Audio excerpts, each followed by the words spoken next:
Hi, I'm Jess, and this is Playing with Fiber, the knitting podcast where I talk about all things fiber. Welcome back to the channel. Today is Tuesday, June 30th, 2026, as I record this, and we are smack dab in the middle of this heat wave right now here in New Hampshire, which is funny because today on episode 3, we're going to be talking about fall fiber festivals and the granddaddy of them all, Rhinebeck. I went into a big box store last weekend, maybe? Looking for something which I eventually could not find anyway, because that's how big box stores work for me. Fall stuff was out already. We are already talking about fall. It is going to be 90 degrees most of this week. And we're going to talk about fall. So let's get into this. As I mentioned, this is the end of June as I'm recording this, and I want to say something right up front. It's not too late. If you have been thinking about going to Rhinebeck, if Rhinebeck has been on your radar for some time now and you are just now getting around to making plans, you are not too late. This time last year, I didn't even know Rhinebeck existed. I didn't know it was a thing. If somebody said to me, you want to go to Rhinebeck, I would have been like, yeah, I love the Hudson River Valley. Let's go. I did not know what this fiber festival was. So if you are just making plans now, you are not too late. Your plans may be affected by this time. You may not get your first choice of accommodations. You may not get your first choice of timed entry tickets, but you will still be able to go to the festival. So let's start out with what the heck is Rhinebeck? As I mentioned, about a year ago, I didn't even know what Rhinebeck was. I had just started knitting again. An acquaintance of mine reached out and said, hey, I know you're knitting now. I'm going to Rhinebeck. Do you want to tag along? And not knowing what it was, I said, sure, let's go. So I'm going to start this off by setting some definitions about what I'm going to talk about in this episode. What do I mean when I say Rhinebeck? So Rhinebeck has come to mean colloquially two different things. Rhinebeck as a whole is the entire weekend of festivals, which now starts on the Thursday before the weekend and runs through the weekend till Sunday, usually mid-October. So someone may say, hey, I'm going to Rhinebeck this year, and mean that entire weekend. They may be attending many festivals that weekend. Or they could be specifically addressing New York Sheep and Wool. I have heard it used both ways. New York Sheep and Wool is the big festival that weekend in Rhinebeck, New York, which is just south of Albany. For the purpose of this episode, I will be discussing 3 events. I'm going to talk about New York Sheep and Wool, Woolen Affair, and India Untangled. Now, I have drawn a little map for you. You are welcome, because I'm going to insert the map here.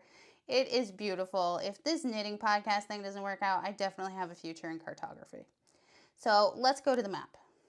The most important thing I want you to take away from this map is the Hudson River is going to try to ruin your fiber festival weekend. You will see the Hudson River there. It's that blue line running straight down the middle of the map. India Untangled is at the top. Woolen Affair is on the bottom left. New York Sheep and Wool is on the bottom right. Those are the 3 festivals. The reason for this map is to show you the location of the Hudson River, the location of Interstate 87, which is the main route going through this area. You will notice that is on the west side of the Hudson River. That's going to be important later. Woolen Affair takes place at the Hutton Brickyards in Kingston. India Untangled happens at Hits on the Hudson in Saugerties, which is an equestrian center. And New York Sheep and Wool happens at the Dutchess County Agricultural Society Fairgrounds in Rhinebeck. Okay, here's the map. Get the lay of the land. When people say Rhinebeck, this is what they're talking about. This is the festival weekend. This is the area of New York State that they're talking about, and generally where places are. Yes, there's not a lot of detail in this map, and that was on purpose. I wanted to focus on where the Hudson River was, where Interstate 87 was, and the location of these 3 festivals that I'll be talking about. And you will also see a little red arrow there pointing to a line crossing the Hudson River. And I've written the words Bottleneck Bridge. This is my friend, Bottleneck Bridge. It's going to come up later. Remember this map.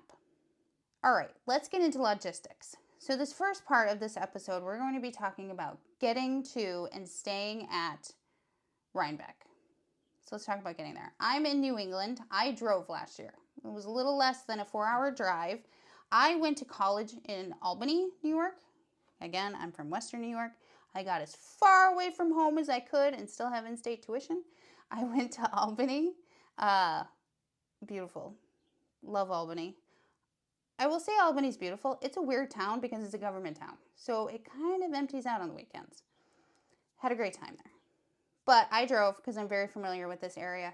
The Adirondacks and the Catskills is where the Hudson River Valley is, holds a very special place in my heart. I did a lot of camping there as a child. So if you say to me, you want to go to Rhinebeck, I'm going anyway, Fiber Festival or not. So I drove. It's an easy drive. I actually went through Vermont because I'm coming from New Hampshire. I cut across Vermont and then went south on 87. You can choose to fly in. Albany is the closest airport, or you can also fly into New York. I think people are not so familiar with where New York is, the city, New York City. Again, I'm from New York State, so when I say New York, I mean the state, not the city. And I know people are very touchy about saying New York City, but because I'm from the state, I often differentiate it. You can fly into New York City and take the train up. Very easy to do that.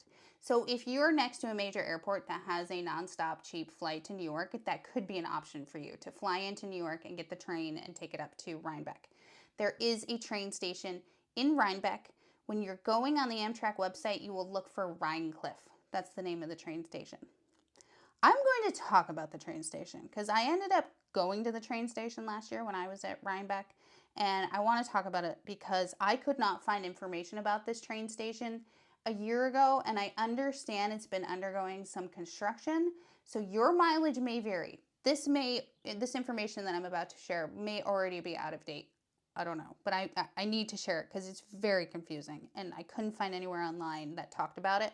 I found some information in a Reddit thread because Reddit knows everything. The train station Rhinecliff is on Charles and Hutton Streets. It's at the corner of Charles and Hutton Streets. That's where the train station is. It is not where you park. So if you drive to Rhinebeck, say you're coming from New England, you're coming from upstate New York, you drive to Rhinebeck, you decide you want to hop on a train and go down to New York on Sunday. Maybe you want to go down, see a matinee, or have some food, do some shopping, sightseeing, and then come back up. You want to park at that train station and take the train down. The parking is not where the train station is. And this is not anywhere that I was able to find it. The parking is on Schatzel Avenue, which cannot be reached by Hutton, where the train station is. It's in a completely different spot. So if you're looking for the parking, put in Schatzel Avenue into your GPS. That's where the parking is. When I parked there, you paid for parking through a QR code that was taped up on the walls there. Be very careful. Scanning a QR code to pay for something is how many scams happen. So yes, be very careful when you're paying for parking there. I did park there. I parked there overnight. My car was fine. It's a very safe neighborhood. Just be careful when you're paying for parking. And again, parking is not by the train station. It's by Schatzel Avenue. There is a staircase there that lets you go up and over the tracks so you can board the train from there. You don't have to walk all the way back up to the train station. So that's getting there. Driving, airports, train, you can take a bus, all these options. Let's talk about accommodations because I'm sure this is what comes up the most.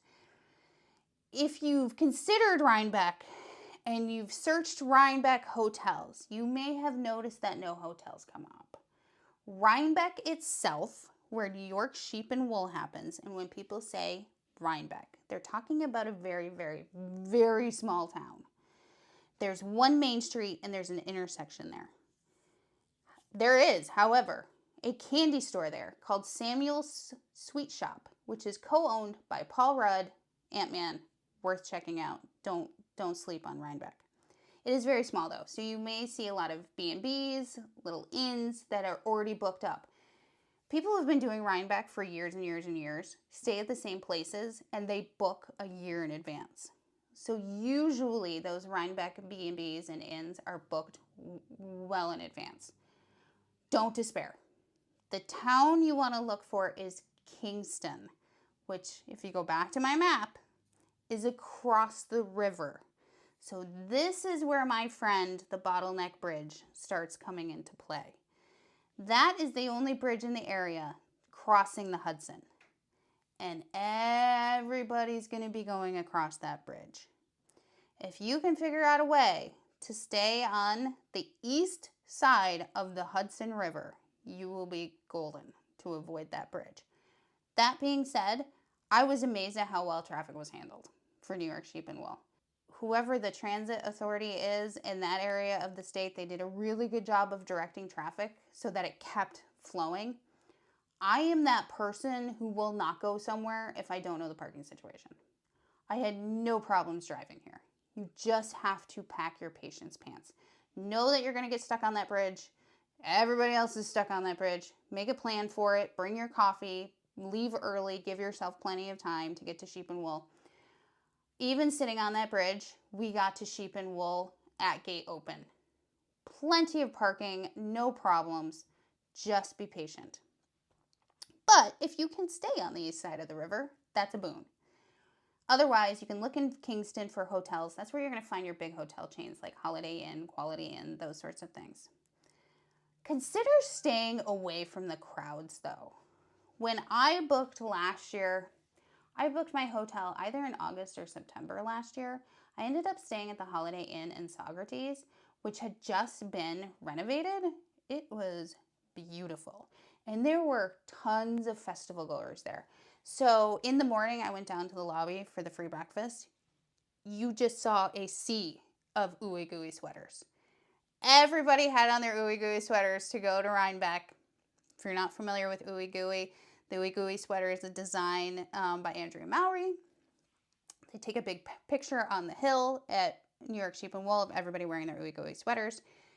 So even in Saugerties, which is about a 25-minute drive down Interstate 87, tons of festival goers. You still felt like you were part of the action without it being so intense as staying in Kingston or Rhinebeck. It was a wonderful, welcoming feeling. I definitely recommend looking outside those main areas for accommodation. Also look at alternative options for staying places. Look at Airbnbs, Verbos, and you know what I'm going to say, try camping. I will be camping this year. I already booked my campsite. I booked my campsite in January. So my campsite is already booked. I will be camping. I will be bringing my husband, and we are going to be talking about that later in this episode about bringing your partner. I am of an age where I want to bring my kitchen with me. I want to make my own coffee. I am a coffee snob. Let me know in the comments. Are you a coffee snob too? I like making my own coffee. I'm bringing it all with me this time. So that is an option. You can camp. You're in the Catskills. It is beautiful camping, especially in October. Some other options, you can find a roommate. I know this sounds weird, but this is the thing. I am going to leave a link below. New York Sheep and Wool has a robust Facebook group where people are often looking for roommates, especially closer to festival date. People's plans change, people lose roommates, they can't cover the cost of a hotel room, so they're looking for roommates. I'll put the link below, join the Facebook group, see if someone's looking for a roommate. That's a great cost-effective option for going to the festival. So that's getting to Rhinebeck, and that's staying at Rhinebeck. Let's now talk about purchasing tickets. I highly recommend purchasing tickets ahead of time. You don't need to for New York Sheep and Wool, but it is nice to do it ahead of time. Woolen Affair and India Entangled, I highly recommend purchasing your tickets ahead of time. They do a timed entry system. So you are buying a ticket for a specific entry time. These festivals are smaller. They have a more limited space, so that's how they control the crowds. These tickets will, and in some cases have already sold out. I'm going to break it down. Woolen Affair. At the time of this recording, which is the end of June, this is a 2-day event. So it takes place Thursday, October 15th and October 16th. For Thursday, as of this recording, they only have 2 p.m. tickets left. For Friday, the 16th, they have all the admission tickets still available. Parking passes are sold out. I'm going to go into more detail about parking passes at Woolen Affair later. If you are purchasing tickets for Thursday, make sure to grab a parking pass. You will need both. For Indie Untangled, which takes place on Friday, the 16th, the admission tickets for the 10 a.m. and the 12 p.m. slots have sold out, but 2 p.m. and 4 p.m. are still available. Don't think that's too late in the afternoon. I got to Woolen Affair last year at like 2:30. I walked the entire festival 3 times before it ended and went to a sweater talk given by Andrea Mowry. That's where I met her last year. I had plenty of time. 2 p.m., 4 p.m., it's not too late. You still have time. New York Sheep and Wool has not updated their website yet for 2026 as of this recording. That's very common for them. They tend to be more active in the Facebook groups. There's a lot of information being posted in the Facebook group, and again, I will list that below. Now, let's talk about the parking pass at Woolen Affair. Woolen Affair takes place at the Brickyards, which is on the Hudson. It's a smaller venue, and it's next to a hotel. So the parking is limited there. That's why they do a parking pass system. Do not worry if you don't get a parking pass. I did not get one last year. I was fine. I'm going to explain your options. Rideshare. Do an Uber or a Lyft or some sort of rideshare service from your accommodations. Don't even worry about the parking. If that's an option for you, it's a great one to do. Rideshare through the Woolen Affair Discord group. We're going to cover all communication methods in this episode. Woolen Affair has a Discord group. I will link it below. They are organizing ride shares in there. All the attendees are amongst themselves from different accommodation points in the area. So one person who may have a parking pass can bring a carve load. So you don't have to worry about parking pass. That's another option. If you are like me, you like to drive yourself, you like to be in control, this is what you're going to put into your GPS. Kingston Point Beach. That's also in Kingston. It's a half mile from the festival grounds. It is a flat walk. It is a beautiful walk. You are on the Hudson River, down there in the valley. You're almost getting like a tidal plane down there. It is absolutely spectacularly beautiful. It might be windy. Just know that. It wasn't windy when we were there, but you are on a major river. It could be windy. But at Kingston Point Beach, there is a ton of free public parking. Yes, you can park there for the festival. You could last year. I'm not going to guarantee that you won't get ticketed or towed. I don't know if people have caught on that that's where they're parking. It is free public parking, and there's lots of it. It was not full when we were there in the afternoon. Try parking there. There's also a lot of street parking. This is in a neighborhood, so there is a ton of street parking. You have lots of options for parking there. So don't panic if you don't get a parking pass. You know what I'm going to say next. Now that we've discussed the logistics of getting there, staying there, purchasing tickets to the festival, if you've watched episode 1, you know I like going into a festival with a game plan. I'm going to go more in depth about what I plan to do differently on my Rhinebeck weekend this year based on my experiences learned from last year in another video. So make sure you hit subscribe so you get that video as well. But the next thing I would do is download your vendor lists and your maps of the festival grounds. This is so important. I mentioned in the first episode on this channel that the crowds at Rhinebeck are by far worse than anything I've experienced at a Disney park on a holiday. The crowds were insane bananas. Definitely download your vendor list. Prioritize your vendor list. Make note of the vendors you absolutely must see and go there first. Find out where they are using the map. Everything is listed on these websites, and I will link the websites below. So you will know where that vendor is going to be. When I went to New York Sheep and Wool last year, I specifically wanted to go to their book fair. There was a book that I wanted to get. The author was going to be there. Again, I like books. I hope that's obvious now. So I made note of where that was. I went right there. And the reason I'm telling you to download the map early is the map that was in the vendor booklet you get when you enter New York Sheep and Wool was super confusing. It was so confusing. I could not figure out where I was. So download that map early. Prioritize your vendors. Figure out where you're going so you can make the most of your time there. There will be lines. There will be lots of people. You need to have a strategy going in. That being said, last year when I attended Wool and Fair, I didn't have a strategy. I just went in. It's a cozier festival. It is smaller. You will have lots of time to make it around the festival. New York Sheep and Wool, a little bit more of a hustle and bustle. There's more to see, more to do, lots more people.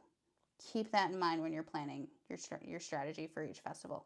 I have not attended Indie Untangled yet. This will be the first year that I'm going.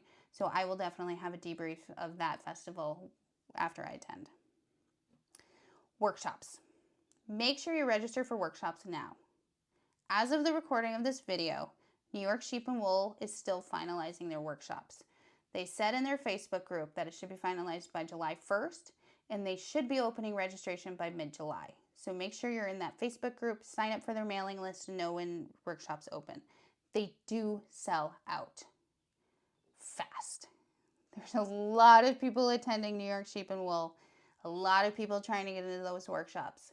So if that's something that interests you, make sure you get on that quickly.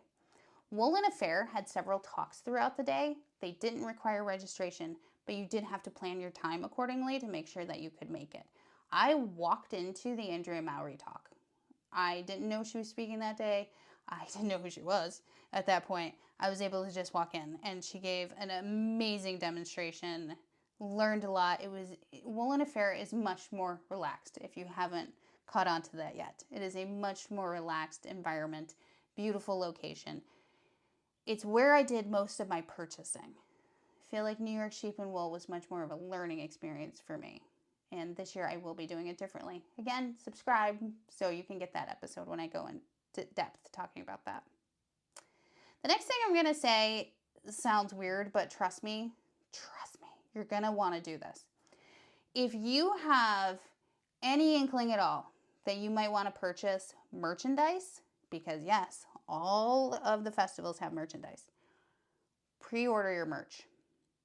Again, I will link the websites down below where you can find the merch. Pre-order your merch. You can purchase it there. They do sell out quickly, and the lines are really, really long. You don't want to wait in line trying to purchase merch. Do that ahead of time. Pre-order. I've mentioned it several times already, but I'm going to say it again. Join the Facebook group for New York Sheep and Wool. Join the Discord group for Wool and Fair. This is where you'll get last minute updates on what's happening. This is where you'll get the inside scoop from other attendees. The New York Sheep and Wool Facebook group is fun because vendors often update throughout the year in between events of stock status they have, any second sales they have going on. It's a great way to keep in touch with vendors that you may, again, want to see at Rhinebeck. But also make sure to join all the mailing lists for these festivals and also follow them on all the socials because, again, that's where you'll be getting the updates. Now I want to talk about a couple of fun things to do when you're planning your trip to Rhinebeck. As I mentioned earlier, I will be camping this year. I am bringing my husband. Bring your partner. Last year when I was there, I kept walking around the festivals thinking, I wish my husband was here. I wish my husband could see this. These are festivals. It is not all about yarn. There's live music.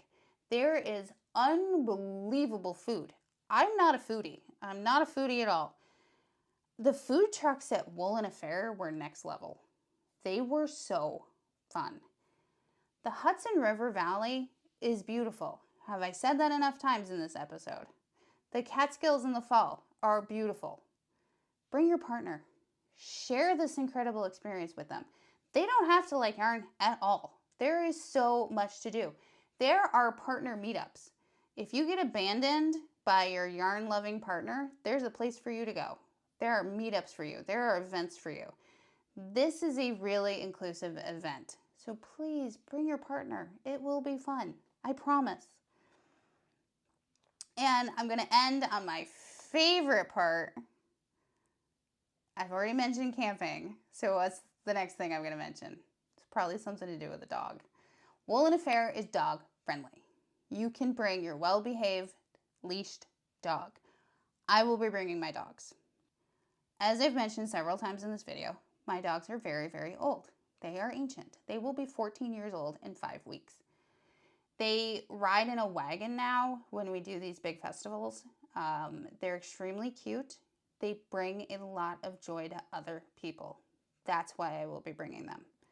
I'll put a picture in here of them in their wagon so everybody can see. Look how cute they are. They're adorable. If your dog does not like crowds, does not like a lot of noise, please don't bring your dog. It's okay. You can leave them at home. It's all right. My dogs love a crowd. They can work a crowd. My dogs love people. They love lots of people. They want everybody to come pet them. So they will sit in their little wagon and there will be a line of people coming to pet them. So that's why I will be bringing my dog. So think about that for Woolen Affair. It is dog friendly. Now that I've talked about all these things, and I did use the phrase insane bananas in talking about Rhinebeck. So if you heard that and you immediately clenched every muscle in your body and you're like, this is not for me, I'm not doing this big festival, consider other regional festivals.